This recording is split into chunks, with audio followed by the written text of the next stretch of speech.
What's going on, everyone? So the Lakers moved Austin Reeves to the bench, and personally, I think that that's his best role. Right? I've talked about it heavily, how I believe that Austin Reeves in that sort of gap player role, that sixth man role, I really think that that's where he is best, just because I think he gives you the same production whether he starts or comes off the bench. And being a starter is just, a glamour thing, right? It's just bragging rights. It's who closes at the end of the game, which Austin Reeves can still do over D'Angelo Russell. And I just think for the starting role, I think D'Lo makes more sense. You bring Reeves off the bench, kind of let Reeves man and operate the second unit and really thrive. And look, it worked for one game. We'll see how it progresses, but I just imagine seeing it stick just because, that's kind of how he emerged last year. And then eventually worked his way into a starting role. And then in Team USA, he was coming off the bench and thrived because he just is that effective whether he starts or comes off the bench. It's about the minutes that he plays, and it's about the role that he plays in those minutes that he's in. But the big question is, now we have currently, at least for now, Cam Reddish and Taurean Prince in the starting lineup, which I am totally game for. One of the units that I have been screaming for, obviously when Jarred Vanderbilt comes back, is D'Lo, Prince, Vando, LeBron, and AD. I just think that gives you such a nice balance. Taurean Prince is a guy that can give you the same level of shooting as Austin Reeves can. He doesn't give you the same sort of versatility that Reeves gives you, but I don't think you really need that with D'Angelo Russell as well as LeBron James as your two primary ball handlers. Taurean Prince just is a little bigger, right? Gives you better defense and can still give you that shooting that Austin Reeves gives you. I just need to see a little more consistency from Prince. It's like one game he's hot, next game he's cold. One game he's hot, next game he's cold. I'd rather him kind of be in the medium throughout the course. And then right now, Cam Reddish is starting in place of Jarred Vanderbilt. Gives you that good size, gives you that good length, that versatility, and just that defense. And he was fantastic in that Suns game. Really knocked down shots. If he can keep that up and that level of shooting, then I think there's a real argument to be made that you have him in that starting unit over Taurean Prince once Vando returns. But we'll touch on that here in a moment. Before we dive in the meat and potatoes, though, hit that like button, subscribe to the channel, and turn on the bell notifications. But look, Jarred Vanderbilt is going to be back eventually. Hopefully it's sooner rather than later. At least at the time of recording this video, we don't have any news on his return and if he's returning yet. They said that he was going to be reevaluated in 2 weeks. We're basically at that 2-week area, right? I would love if later today, before the game, we get the news that he's back. My guess is they probably wait, and try to hold off as long as possible. It's early in the season. If this was the playoffs, does he play? Probably. But this early in the season, I don't think that you want him to play until he's like 100%. Because you don't want to run the risk of him returning a little too early, and now you're in trouble, and now it's panic mode because he's out for X amount of games or the entirety of the season, knock on wood. And the lack of Jarred Vanderbilt is greatly felt right now for the Lakers. It's rough right now. Just his energy, his defense, his rebounding, all of those factors are huge. So as soon as he is eligible to return, maybe Ham brings him off the bench the first game just to kind of get him back in the flow, or maybe the first couple games. But to me, it's only a matter of time before he is in the starting unit over somebody, whether that's Taurean Prince or whether that's Cam Reddish. But the question is, what should the starting five be when Jarred Vanderbilt returns? For me, again, I really like the idea of Taurean Prince. I think he gives you that veteran calm, that veteran presence that is really valuable, especially early in games. And we've seen him and his ability to get hot early, right? It kind of seems like he's either spot on or he's a little cold. And the hope is that he's spot on when he is more games than not, right? But I like the idea of D'Lo, Prince, because that kind of allows D'Lo to be the playmaker, be the point guard, and then Prince, his ability to play off the ball is just perfect. And LeBron trusts him. He made arguably the play of the game in that Suns game, right, where he was in the corner, he could have shot it, had the the calm of mind to just go, okay, like let me hold on to the defense just made a mistake. I'm going to capitalize and got a free driving lane. I think that that's huge. And a lot of times you see teams try to like glue a guy to him, and then he still finds ways to get open, which is great. And then that corner three, him being in the corner.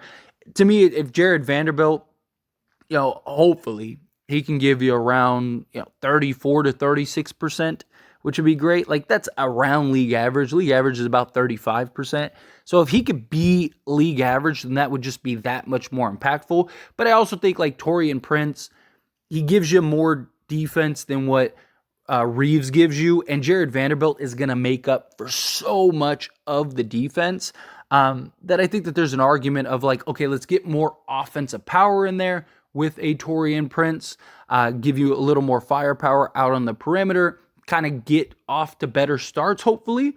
And you have Jarred Vanderbilt, Anthony Davis as like the best defensive duo in the league.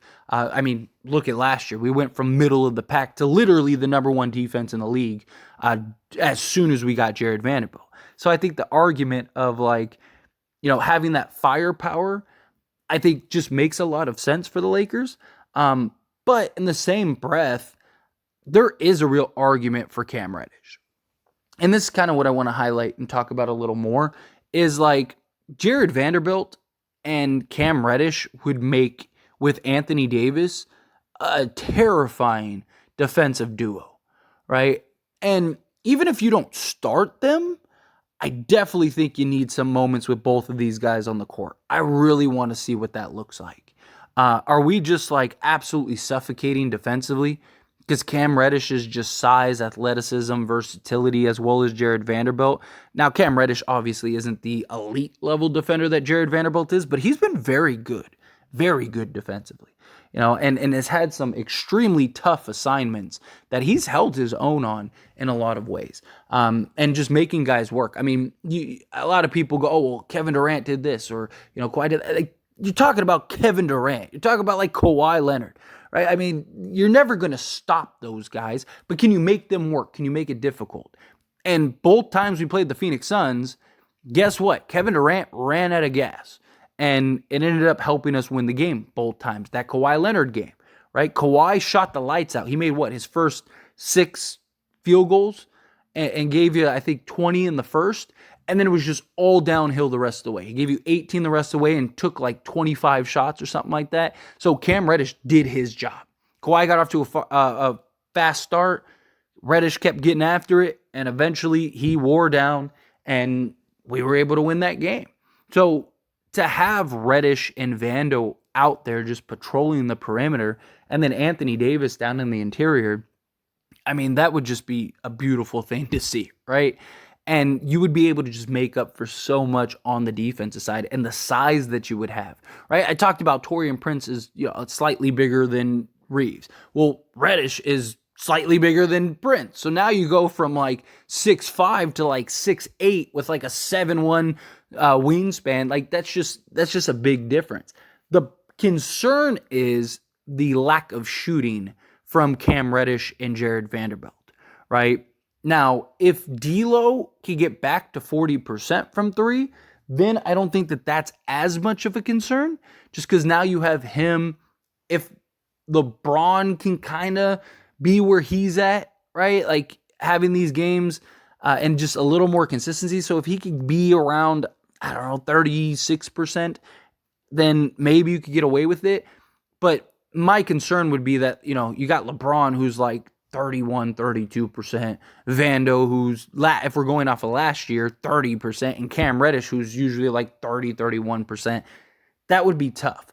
Although the Lakers haven't been great shooting the 3 ball regardless, so you can make the argument maybe to start early, lock down defensively, and just be absolute clamps defensively because the offense doesn't seem to be there immediately, right? It usually seems like it takes us a little while to kind of get into the rhythm and the flow.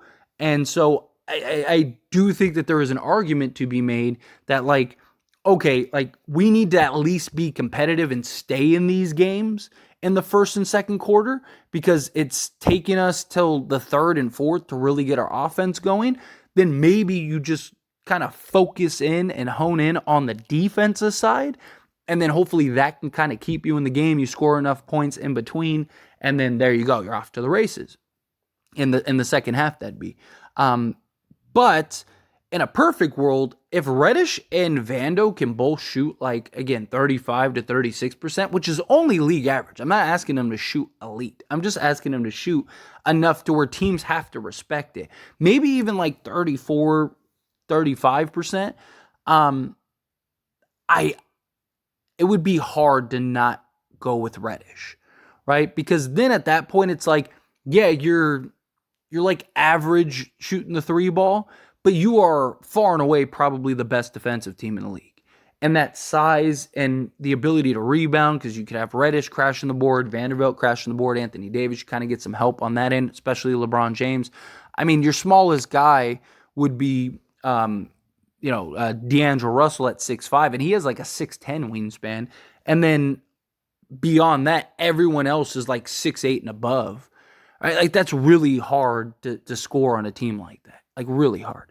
So, personally, I like the idea of Cam Reddish in the starting unit with Vando, but it just comes down to me of how well can Vando and Prince shoot the three ball. Because if they can't and they're both like 30%, it's not going to work because teams are just going to pack the paint.